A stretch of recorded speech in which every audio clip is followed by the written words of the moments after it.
Okay, I have been getting a lot of questions about how I store my garlic long term. I've shown you guys how I plant it, how I harvest it several times, and then this is how I cure it. It's just hung up in the shop. I see people cure their garlic a lot of different ways. I see people, they want the stems up and the bulbs down, or lay them out on, like a screened tray to dry them out. This is just what works best for me. I try not to clump too many together because you do want them to get good airflow, but this is in the shop, which is kept cooler, and on hot days we run the air conditioning, so there's not a lot of excess moisture in this building. In the past, I have cured them in my crawl space at my old property. It was like a taller crawl space. It was like 3.5 feet deep, tall, whatever, and again cooler, not a high moisture content because we had a dehumidifier down there. So that's what works for me for curing. Now, I only grow hardneck garlic varieties, which are not known for long-term storage. Most people will tell you get 6 months and then they're gonna go bad. I keep mine for up to a year or more, so I am going to show you actually how I do that. Okay, so the first step in this process, other than hanging to cure them, I let them hang until the stems get totally brown and dry. At this point, I will come through, cut the stems off, and I actually open up the bulb, and I'm going to split it into individual cloves. I do this for 2 reasons. One, I can check on the quality of the cloves to make sure they're not nicked, they haven't been chewed on by anything, they're not bruised already, because if their quality is bad to start out with, obviously they are not going to store for very long. And 2, that's opening up more airspace in between the little cloves, so that's going to lessen your chances of having it rot. Okay, so I'm going to open this one up and show you what I mean. You can see all the individual cloves.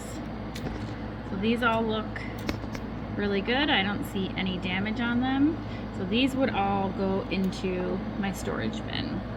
This is where I store them. This is in the kitchen, so it gets pretty hot if I'm baking.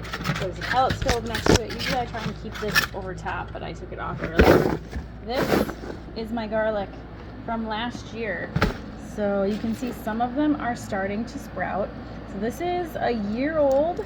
So Aspen, you want to peel that one open for me? Sure. So it is definitely, some of these are ones that I harvested.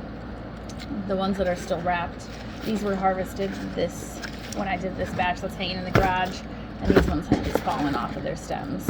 But the garlic looks great, other than a few of them are sprouting. That's a little bit of a bad spot started there, but I'll cut that off. You want to give me that one, Aspen? See, this is the other one that was sprouting. This is still totally fine to eat. So because I do have, there's a few in here starting to sprout, not very many, it basically is signaling to me that it is time to peel all of these and mince them, just because I don't want to push it so far. Once they sprout so much, you don't want it. You pretty much replant it at that point. So that's not a problem.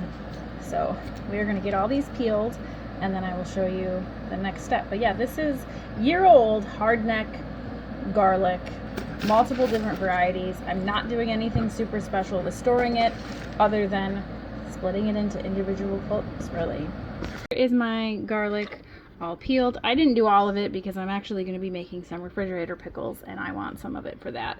And I used water in here instead of olive oil, mostly because I am almost out of olive oil and I need it for some focaccia bread that I am making in a little bit here.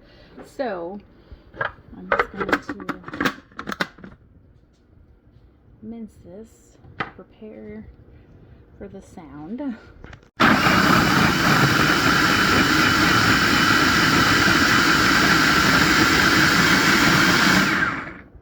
Here's what I have now. I definitely added a little more water than I needed, but that is fine. You get the idea. It's not really going to mess with the quality at all.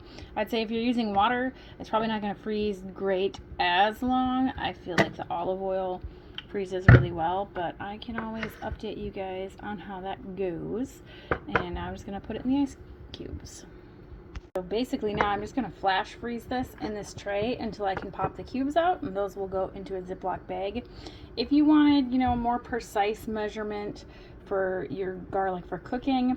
I've seen people do tablespoons or teaspoons and do them on a cookie sheet and then freeze them like that. Obviously you would need a lot less liquid or even no liquid. The garlic is pretty sticky, so it would stick together to get it to form into a little ball like that on a tray. But I always go with more garlic in my cooking. So, you know, there's probably a tablespoon or 2 worth of garlic in these.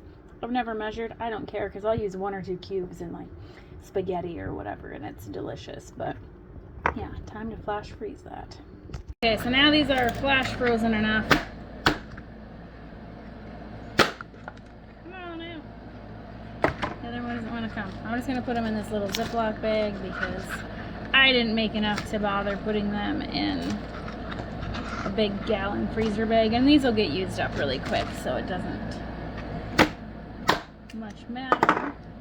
But yeah, that is my long-term how I store and then prep my Hardneck garlic varieties so that I can have delicious fresh garlic pretty much 24/7.